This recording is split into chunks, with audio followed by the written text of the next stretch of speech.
जी अस्सलाम वालेकुम। वालेकुम अस्सलाम।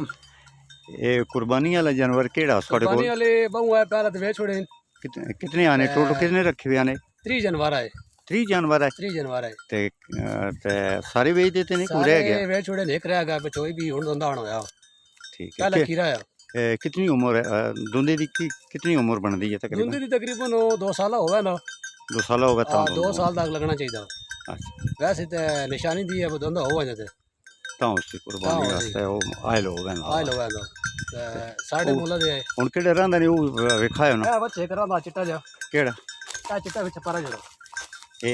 गाड़ी ना चुगदा सही है ठीक है ए हुन दंदा कम पर ठीक आ बच्चा दंदा आ जी ए वेख ए सफेद ए बच्चा दंदा ते इसकी कितनी डिमांड है थोड़ी डिमांड इस 1,80,000 रुपए है 1,80,000 जी तो ऐसा वजन के कितना हो सी गोश्त अगर वजन तकरीबन साहब ही हो सी 100 किलो 100 किलो इस पर गोश्त हाँ, जेड़ा सब कुर्बानी का तैयार हो कुर्बानी दार हुआ चलो ठीक ठीक है जनाब शुक्रिया ठीक है ये ना की है थोड़ा मुमताज है मना है ग्राम पिपली है ग्राम पिपली जी